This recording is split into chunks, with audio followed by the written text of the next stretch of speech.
ഞാൻ ഓർക്കുന്നു എന്റെ പിതാവ് KM മാണി സാറും അതോടൊപ്പം ലോക്സഭ മെമ്പർ എന്ന നിലക്ക് പാർലമെന്റ് അംഗം എന്ന നിലക്ക് ഒരു പദ്ധതി നടപ്പിലാക്കിയ പദ്ധതിയുടെ പേര് ആദ്യമായിട്ട് രാജ്യത്തിട്ടത് പിലിഗ്രിം ടൂറിസവും ഗ്രീൻ ടൂറിസവുമാണ്. അന്ന് അങ്ങനെ ഒരു പേരില്ല. ആ പേര് വെച്ച് അങ്ങനെ ഒരു പദ്ധതി രൂപീകരിച്ച് പ്ലാനിംഗ് ബോർഡിനെ കൊണ്ട് സാങ്ഷൻ ചെയ്ത് 99 കോടി രൂപ മുടക്കി ഇലവീഴ പൂഞ്ചിറ ഐഡന്റിഫൈ ചെയ്തു. അവിടെ കണ്ടുപിടിച്ചു. അവിടെ മനോഹരമായ കണ്ണീര് പോലുള്ള വെള്ളമാണ്. അവിടെ നമ്മുടെ തടാകം സൃഷ്ടിച്ചു. അത് മാത്രമല്ല, ഇല്ലിക്കക്കല്ലിലേക്കുള്ള അങ്ങോട്ട് ഇല്ലിക്കക്കല്ല് കണ്ടുപിടിച്ചു. അവിടെ ഒരു ടൂറിസം സ്പോട്ടായി. ഇന്ന് ഇലവീഴ പൂഞ്ചിറയിലേക്കുള്ള റോഡ് നമുക്കറിയാം. ആ റോഡ് ആ കാലഘട്ടത്തിൽ ടെൻഡർ ചെയ്തു, കോൺട്രാക്ടർ എടുത്തു, അത് പകുതി പണിതു, പിന്നെ കേസിലായി സുപ്രീം കോടതി പോയി, അത് മാറ്റി വെക്കേണ്ടി വന്നു. വീണ്ടും ടെൻഡർ ചെയ്ത് ഈ സർക്കാരിന്റെ കാലഘട്ടത്തിൽ അത് പൂർത്തിയാക്കി. പക്ഷെ അവിടെ കൊണ്ട് അത് നിൽക്കുന്നില്ല. അത് വിഭാവനം ചെയ്തത് എന്താണ്? അതിൽ കൂടുതൽ അതിന്റെ അടിസ്ഥാന സൗകര്യങ്ങൾ, ഹോട്ടലുകൾ വേണം, കേബിൾ കാർ വേണം, അടിസ്ഥാന സൗകര്യങ്ങൾ വേണം. പക്ഷെ കഴിഞ്ഞ 5 വർഷക്കാലമായി അത് ചെയ്യാൻ കഴിയാതെ പോയി.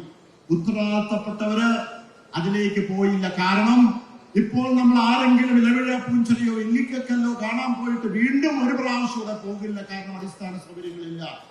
ഇപ്പോൾ ആരെങ്കിലും ഊട്ടിക്കോ കൊടൈക്കനാലോ കണ്ടിട്ട് വീണ്ടും പോകാറില്ലേ? ഉണ്ട്. കാരണം അവിടെ സൗകര്യങ്ങളുണ്ട്. അവിടെ പ്രകൃതി രമണീയമായ പ്രദേശമാണ്. പക്ഷെ അതിനേക്കാൾ പ്രകൃതി രമണീയമായ പ്രദേശമാണ് ഇല്ലിക്കക്കല്ലും അതോടൊപ്പം തന്നെ ഇലവീഴ പൂഞ്ചിറയും. ഇന്ന് അതിന്റെ പ്രദത്വം എടുത്തെടുത്തുകൊണ്ട് പലരും പ്രസംഗിച്ചോട്ടെ. ഞാൻ പറഞ്ഞു വരുന്ന ഇങ്ങനെയുള്ള പദ്ധതികളിലൊക്കെ അതിന്റെ കേന്ദ്രം, അതിന്റെ ആശയം ഇന്ന് കോട്ടയം ലോക്സഭയുമായി ബന്ധപ്പെട്ടാണ്. ഒരു പാർലമെന്റ് അംഗം എന്ന നിലയ്ക്ക് ലോക്സഭയിൽ ഉണ്ടായിരുന്നപ്പോൾ എന്റെ ശ്രദ്ധ മുഴുവൻ പാലായും പാലായിലെ മക്കൾക്കും വേണ്ടി തന്നെയായിരുന്നു എന്ന് ഞാൻ സൂചിപ്പിച്ചു എന്ന് മാത്രമേ ഉള്ളൂ. അപ്പോൾ പാലാ എന്ന് പറയുന്നത് ഇന്ന് കേരളത്തിൽ മാത്രമല്ല, ലോകരാഷ്ട്രങ്ങളിൽ അടയാളപ്പെടുത്തിയതാണ്. ലോകരാഷ്ട്രങ്ങളിൽ പാലാ എന്ന് പറയുമ്പോൾ, നമ്മൾ പാലക്കാർ പുറത്തു പോകുമ്പോൾ, ഞാൻ പാലായിൽ എന്ന് പറയുമ്പോൾ പാലായിൽ എന്തൊക്കെയുണ്ട് അതിന്റെ വിശേഷണങ്ങളെല്ലാം അവർ നമ്മളോട് പറയും. ആ പാലാ ഇന്ന് മങ്ങിയിരിക്കുന്നു. ആ പാലാ ഇന്ന് അതിന്റെ മാണിക്യം കുറഞ്ഞിരിക്കുന്നു. അതിന്റെ തിളക്കം മങ്ങിയിരിക്കുന്നു. അവിടെയാണ് നമുക്ക് തിരിച്ച് വീണ്ടും നമുക്കറിയാം പാലായുടെ പ്രതാപകാലത്തിലേക്ക് കൊണ്ടുവരണം.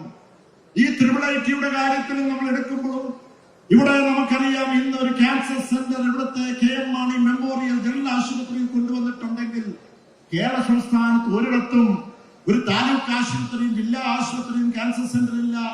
അത് ഉള്ളത് ഒരു ജില്ലയിൽ മാത്രം, എറണാകുളത്ത് മാത്രമാണ്. അത് വന്നതും ആ ഘട്ടത്തിൽ മെഡിക്കൽ കോളേജ് ഇല്ലാത്ത ഒരു ഘട്ടത്തിലായിരുന്നു. പക്ഷെ നമ്മൾ അതൊക്കെ കോട്ടയത്ത് പാലായിലേക്ക് കൊണ്ടുവന്നു. ആ പാലായിലേക്ക് കൊണ്ടുവന്നതിന് ശേഷം 25 കോടി രൂപയുടെ മിഷനറി, CT സ്കാൻ വിത്ത് സ്റ്റിമുലേറ്റർ, അങ്ങനെയുള്ള ആ മെഷീൻസ് കൊണ്ടുവന്ന് അത് സൗജന്യമായി കിട്ടി. അത് സർക്കാരിന്റെയോ കേന്ദ്രത്തിന്റെയോ സംസ്ഥാനത്തിന്റെയോ ചെലവില്ലാതെ തന്നെ സൗജന്യമായി അതിന് പ്രോജക്ട് ബോംബെയിലും മറ്റു പ്രദേശങ്ങളിൽ കൊടുത്ത് സൗജന്യമായി കിട്ടി. അവിടെ അതിന്റെ നിർമ്മാണ പ്രവർത്തനം നടന്നു വരുമ്പോൾ നമ്മൾ എന്താണ് കാണുന്നത്? ഉത്തരവാദിത്തപ്പെട്ട ജനപ്രതിനിധി പറയുകയാണ്, അവിടെ അത് പണത് കഴിഞ്ഞ് രോഗികളെ ചികിത്സിപ്പിച്ചാൽ അതിന്റെ ചുറ്റുപാടുമുള്ളവർക്ക് ക്യാൻസർ പിടിക്കും. വാസ്തവത്തിൽ എന്നെ പരിഹസിക്കുവാൻ വേണ്ടിയായിരിക്കാം പറഞ്ഞത്. ഞാൻ നിരന്തരമായി പരിഹാസങ്ങൾ കഴിഞ്ഞ 7 വർഷക്കാലമായി കേട്ടുകൊണ്ടിരിക്കുകയാണ്. കെട്ടുകഥകൾ, നുണക്കഥകൾ, തിരക്കഥകൾ, വ്യക്തിഹത്യ നിരന്തരമായി. എന്താണ് ഒരു വികസനം പാലായിലേക്ക് കൊണ്ടുവന്നാൽ അതിനെതിരെയുള്ള പ്രചരണമാണ് എപ്പോഴും നടക്കുന്നത്. അവിടെ ഞാൻ ചുരുക്കട്ടെ, നമുക്ക് IIIT വന്നു. ആ IIIT വന്നപ്പോഴും എന്താണ് പറഞ്ഞത്? 5 വർഷക്കാലം മുമ്പ് തെരഞ്ഞെടുപ്പ് വന്നപ്പോൾ ഇത് പട്ടിക്ക് മുഴുവൻ തേങ്ങ കിട്ടിയതാണെന്ന് പറഞ്ഞു. എന്താണ് അവരോട് എനിക്ക് പറയേണ്ടതെന്ന് അറിയില്ല. കാരണം മനസ്സ് വേദനിക്കുകയാണ്. ഇങ്ങനെയുള്ള വികസനം നടത്തുമ്പോൾ പലപ്പോഴും നുണപ്രചരണങ്ങൾ നടത്തി വരികയാണ്. എന്നോട് എന്റെ സുഹൃത്തുക്കൾ പറയും, നിങ്ങൾ എങ്ങനെ അതിജീവിക്കുന്നു? കാരണം ദിവസം തോറും ഫേക്ക് ഐഡിയയിൽ നിന്ന് എത്രമാത്രം വ്യക്തിഹത്യയാണ് ജോസ് കെ മാണിക്കെതിരെ. പക്ഷേ പാലായി ജനിച്ച ഞാന്, പാലായിലെ മേരിഗിരി ആശുപത്രി ജനിച്ച ഞാന് പാലാക്കാരാണ്, പാലായുടെ മകനാണ്. പാലായുടെ സ്വന്തമായിട്ട് തന്നെ പാലാക്കാർക്ക് വേണ്ടി നിൽക്കും. ആരെന്ത് പരിഹാസം നടത്തിയാലും ഞാൻ ആ രീതിയിൽ തന്നെ നിൽക്കുമെന്ന് പറയാൻ ആഗ്രഹിക്കുന്നു. അപ്പൊ ആ പാലായുടെ പ്രതാപകാലം അതിനപ്പുറത്തേക്ക് പാലായുടെ ആ സുവർണകാലം കൊണ്ട് എത്തിക്കുവാനുള്ള ശ്രമമാണ് നമുക്കിനി വേണ്ടത്. അത് രാഷ്ട്രീയത്തിനും മതത്തിനും ജാതിക്കും മുന്നണിക്കും ഒക്കെ അതീതമായി എല്ലാവരും ചേർത്ത് പിടിച്ചുകൊണ്ടുള്ള ഒരു പദ്ധതി തന്നെയായിരിക്കും. സ്നേഹിതരെയും ചുരുക്കിയാണ് ഏതാനും നിമിഷങ്ങൾക്ക് ബഹുമാനപ്പെട്ട മുഖ്യമന്ത്രി ഇവിടെ എത്തും. നമുക്കറിയാം, കഴിഞ്ഞ തെരഞ്ഞെടുപ്പിൽ നമുക്ക് ജയിക്കുവാൻ കഴിഞ്ഞില്ല എന്നുള്ളത് സത്യമാണ്. നമുക്ക് മുന്നേറുവാൻ കഴിഞ്ഞില്ല എന്നുള്ളത് സത്യമാണ്.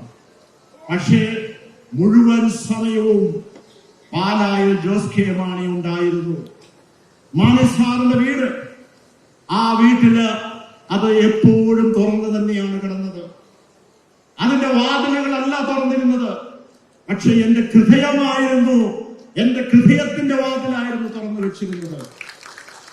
അവിടെ ആർക്കും വരാം, അവിടെ ആർക്കും വരാം, ഏത് സമയത്തും വരാം. അത് പകലെന്നോ രാത്രിയെന്നോ ഏത് നേരത്തും വന്ന് കയറാം. ഇവിടെ നിൽക്കുമ്പോൾ ഓരോ പാലക്കാരനോട് ഞാൻ പറയാൻ ആഗ്രഹിക്കുന്നത്, നിങ്ങളുടെ ഓരോരുത്തരുടെയും ജീവിതത്തിൽ ഞാൻ ഉണ്ടാകും. നിങ്ങളുടെ ഓരോരുത്തരെയും ഒരു പുത്രനായി ഞാൻ പാലായിൽ ഉണ്ടാകും. എന്റെ പ്രാണന്റെ പ്രാണനാണ് പാല എന്ന് ഈ സന്ദർഭത്തിൽ പറയാൻ ഞാൻ ആഗ്രഹിക്കുകയാണ്. എന്റെ വാക്കുകൾ ഞാൻ ചുരുക്കട്ടെ സ്നേഹിതരെ. നമുക്കറിയാം, ഇന്ന് വിവിധ തരത്തിലുള്ള വികസന പദ്ധതികളൊക്കെ ഇവിടെ നടത്തിയിട്ടുണ്ട്. ആശുപത്രിയുടെ മാത്രമല്ല, ഇന്ന് ഇവിടെ തൊട്ടടുത്തുള്ള എറണാകുളത്ത് നിന്ന് IITയിലേക്കുള്ള റോഡുകൾ BMBC ആ ക്ഷേത്രത്തിന്റെ മുമ്പിൽ കൂടെ നിച്ചിപ്പുഴ റോഡ് തൊട്ട് അങ്ങോട്ട് ആ IIT വരെയുള്ള റോഡുകൾ സെൻട്രൽ റോഡ് ഇവർ ചെയ്തിട്ടുണ്ടെങ്കിൽ എനിക്ക് ഇവിടെ നിന്ന് തുടങ്ങേണ്ട ആവശ്യമില്ല. എനിക്ക് വേണമെങ്കിൽ വലവൂരിൽ നിന്ന് മാത്രം അങ്ങോട്ട് ചെയ്താൽ മതി. പക്ഷേ നമ്മുടെ വികസനം എക്സ്റ്റെൻഡ് ചെയ്ത് മറ്റു പ്രദേശങ്ങളിൽ ചെന്ന് എത്തണം എന്ന് വിചാരിച്ചുകൊണ്ടാണ് ആദ്യത്തെ BMBC റോഡ് 15 വർഷക്കാലം മുമ്പ് ഈ കേരള സംസ്ഥാനത്ത് തുടങ്ങി വെച്ച സെൻട്രൽ റോഡ് ഫണ്ട് വഴി അത് പാലായിലായിരുന്നു. പാലായിലെ രാമപുരം കൂത്താട്ടുകുളം റോഡാണ്. പാലായിലെ കുടക്കച്ചിറ അവിടെ നിന്ന് നേരെ ഉഴവൂര് കൂത്താട്ടുകുളം റോഡാണ്. അങ്ങനെയുള്ള റോഡുകളുടെ പദ്ധതികൾ നമുക്കറിയാം ആദ്യമേ കേരളത്തിൽ തുടങ്ങി വെച്ചു. ഇന്ന് നമുക്കറിയാം, സിന്തറ്റിക് ട്രാക്കുമായി ബന്ധപ്പെട്ട് അത് മാൻസാറ് തുടങ്ങി വെച്ചെങ്കിലും ഇന്ന് ഏറ്റവും കൂടുതൽ ഇന്ന് കായിക താരങ്ങളുള്ള ഈ കേരളത്തിൽ അത് വേണമെങ്കിൽ കോട്ടയത്ത് തുടങ്ങുമായിരുന്നു, നെഹ്റു സ്റ്റേഡിയത്തിൽ തുടങ്ങുമായിരുന്നു. എന്തുകൊണ്ട് അത് പാലായിലേക്ക് കൊണ്ടുവന്നു? ഇന്ന് ഇടുക്കിയിലോ പത്തനംതിട്ടയിലോ ആലപ്പുഴയിലോ സിന്തറ്റിക് ട്രാക്ക് ഇല്ലാത്തപ്പോൾ നമുക്ക് അഭിമാനമില്ലേ ആ സിന്തറ്റിക് ട്രാക്ക് പാലായിലുണ്ട് എന്നുള്ളത്? ആ സിന്തറ്റിക് ട്രാക്ക് നമുക്കറിയാം, വെള്ളപ്പൊക്കമുണ്ടായി, പ്രളയമുണ്ടായി, അത് നശിച്ചു. വീണ്ടും നമുക്കറിയാം, ആ പ്രദേശത്തിൽ 7 കോടി രൂപ മുടക്കി അത് വീണ്ടും നിർമ്മിച്ചു എന്ന് പറയുമ്പോൾ പാലായിലുള്ള സ്നേഹമാണ്. ഇന്ന് 90% മാനസാർ തുടങ്ങി വെച്ച ബൃഹത്തായ പദ്ധതികൾ അവിടെ നിൽക്കുകയാണ്. അത് നമുക്കിനി പൂർത്തിയാക്കേണ്ടതുണ്ട്. അതുകൊണ്ട് എന്റെ വാക്കുകൾ ഞാൻ ചുരുക്കട്ടെ സ്നേഹിതരെ. ഇന്ന് ഞാൻ ഇവിടെ നിൽക്കുമ്പോൾ നിങ്ങളോടൊരു അഭ്യർത്ഥനയുണ്ട്. ആ അഭ്യർത്ഥന മറ്റൊന്നുമല്ല, ഈ തെരഞ്ഞെടുപ്പുമായി മുന്നോട്ട് പോകുമ്പോൾ നിങ്ങളുടെ എല്ലാവരുടെയും സഹകരണവും പിന്തുണയും സ്നേഹവും എന്നോടൊപ്പം ഉണ്ടാകണം എന്ന് വളരെ വിനീതപൂർവ്വം ഞാൻ അഭ്യർത്ഥിക്കുകയാണ്. നിങ്ങളുടെ സുഖദുഃഖങ്ങളിൽ എപ്പോഴും ഞാൻ ഒരുവനായി, നിങ്ങളുടെ ജീവിതത്തിൽ ഞാൻ ഒരുവനായി എപ്പോഴും ഉണ്ടാകും. എന്റെ മുന്നോട്ടുള്ള യാത്രയിൽ നിങ്ങളുടെ എല്ലാവരുടെയും സഹകരണവും പിന്തുണയും അനുഗ്രഹവും കരുതലും ഉണ്ടാകണമെന്ന് അഭ്യർത്ഥിച്ചുകൊണ്ടും